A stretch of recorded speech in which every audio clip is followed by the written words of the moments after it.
All right, so today is day 3, and today what I want to talk about is what do new moons actually have anything to do with manifesting? So you hear this a lot. The new moon is a good time to manifest, and the full moon is a good time to let go of things. But why? Why exactly is this the belief? And some of it seems explanatory in that it's like, oh, it's new, and then you see the thing come to fruition at the full moon. It illuminates something, so it's like, okay, that makes sense. But I believe that there's an even deeper meaning, and it actually can give you a lot of insight into your month as well. So the new moon happened in Virgo for 2024 very recently, a couple days ago. And I was with a couple of friends and we talked about it. And so I was looking at the chart. And what I realized was looking at the new moon is that the sun is conjunct with the moon. And so what that means is that the sun and the moon are right on top of each other. And energetically, we know that masculine energy has a certain signature and then feminine energy has a certain signature. So you see this in everything. You see this in magnetism, you see this in electricity. You have a negative and a positive dipole. So those two things create a current. They create new energy, they man to female, they create new life. So it is inherently creative, male and female energy when paired together. And I reckon you already knew that. So why it's significant when the sun is on top of the moon in terms of manifestation is, well, you actually have harmony with the two manifesting forces. They are in the same sign, and so they're very agreeable to each other. So for example, with this last moon, it was in Virgo, and the sun and the moon being right there, they were agreeable to manifesting anything that was related to Virgo energy. And so the reason that this can be very powerful for manifesting and for manifesting with the celestial bodies is because you're taking that applied energy into account. So you're considering how the force of the sun, the masculine energy, and moon, which symbolizes feminine energy, emotional state, the sun is willpower. When those two are connected and they're on the same team and they want to do the same thing together, they're literally in the same sign, so they have the same essence, and so they want to do the same thing together. And so this is powerful because you have the two components necessary for manifestation on the same side together. And the way that astrology is useful in this way is that you want to apply that energy to where it's relevant in your chart. So for example, you might be someone who had the new moon in your 6th house. And if it was in your 6th house, it means that the manifesting energy was around your house of health and routine and employment or employees, skill sets, service, pets. And that would have been a really great time to focus in on what area of that category of my life do I actually need to bring something about. Now, going deeper with manifesting with the moon and, well, the new moon, is that it's not just, oh, it's in this sign and it's in this category of your life that is useful. And when I say category, I mean the house in your astrology chart. That is useful, and you can take it a step further. So the step further is when you look at what are the other aspects that are occurring with the moon that are related to the sun and the moon, and we're only going to pick about the most potent ones. So the most potent aspects are typically within a 0-degree orb. And certain websites will point this out where they'll say this is in this type of an orb. And you can see it ranges. Some of it goes as far as an 8-degree orb. I feel most astrologers use like a 6-degree orb to talk about significance. And that degree of closeness shows, it also correlates with the degree of intensity. And so with the last moon that we just had, the last new moon we had, there were a couple of 0-degree orbs with the sun and the moon and different planets. So there was a square with the sun and the moon with Jupiter. And Jupiter is in Gemini currently. And when Jupiter is in that energy, first of all, it's in its detriment in Gemini because Gemini is more focused on smaller details, and Jupiter likes to expand in this kind of way, and Gemini can be more critical and judgmental and discerning, and Jupiter is more benevolent and wants to help everybody and wants to bring everything together. And so those are kind of contradictory energies, where you have one that is more critical and more discerning, and another energy that just likes to be generous and give and expand. And so what it can expand is some of that attitude of criticism or judgment, and it can also expand the Gemini qualities, such as wanting to learn and travel and go with your whim, and maybe get too caught up in gossip or conversation that doesn't really serve you. And I don't mean to make it sound like it's all a negative thing. It certainly isn't. There are ways in which it can be a really positive thing too. It just depends. But at this aspect for the new moon, it's in a square, and a square is a source of tension. And so the way that I interpreted that was that, okay, so here we have this new moon energy in Virgo, right? Well, that's great. I have identified where it's going to apply in my house. So that's the category of life that it matters. And then 2, I've identified, okay, it's in Virgo. And so I'm the energy that is actually present, the manifestation energy that is present, is related to Virgo-like things. So cleansing, order,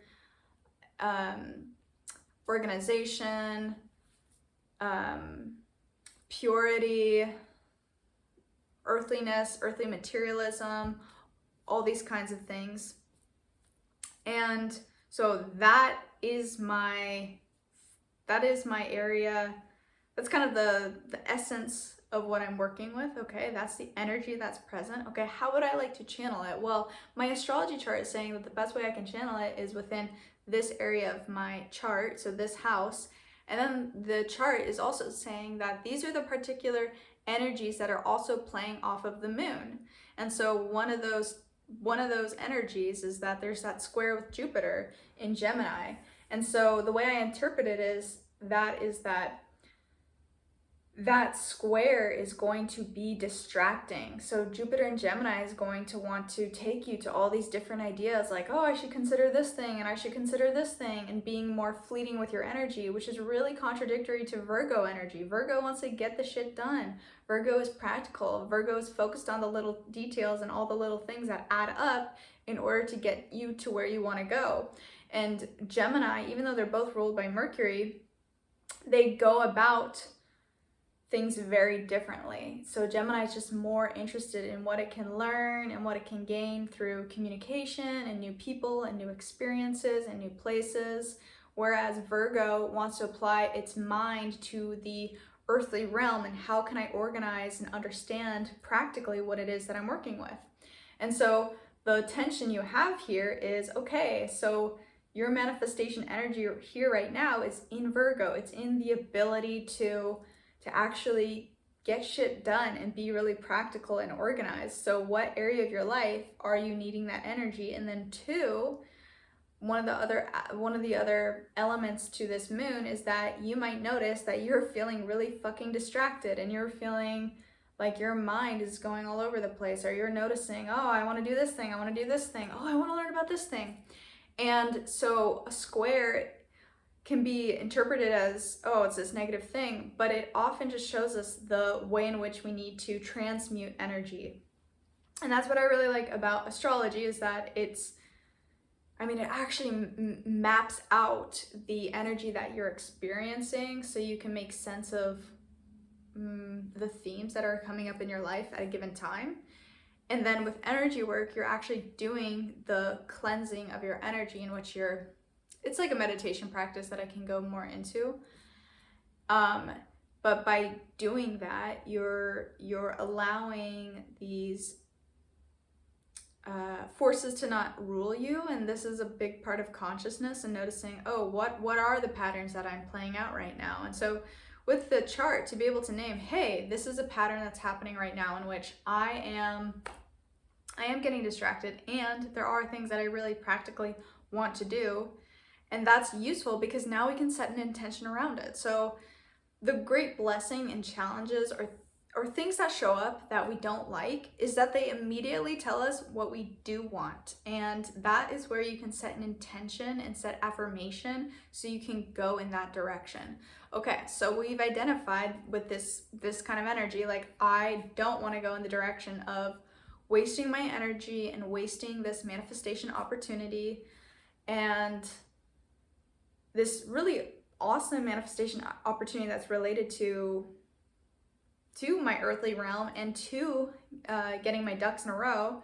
I really do want to take advantage of that. And that is actually a place where most people feel a lot of stress, is that they don't feel like they're doing that, or they don't feel like they're doing enough, or they're not organized enough, or their routines aren't down enough.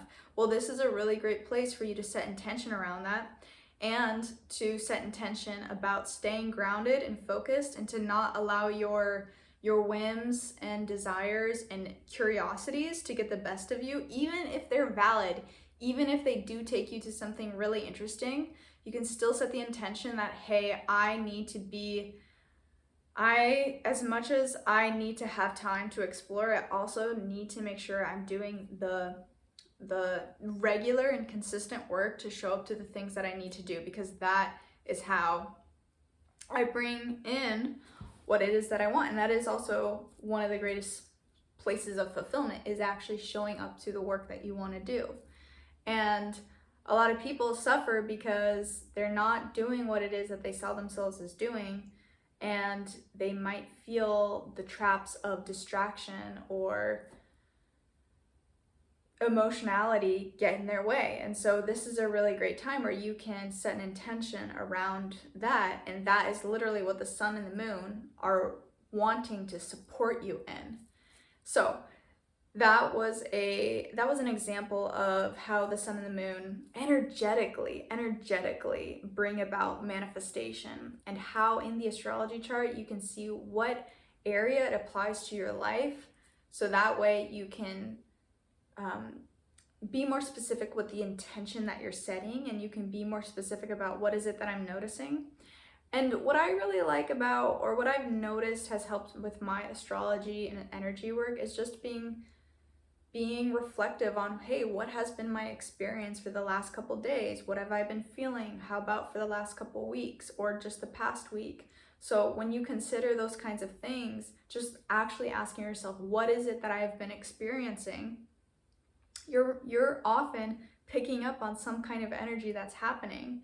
And so what's cool is that there's always these opportunities to transmute it and to make it work in your favor. And that is part of the art of being a magician or being an artist, is that you can take something that was an obstacle or a block and you can make it into beautiful. That's alchemy.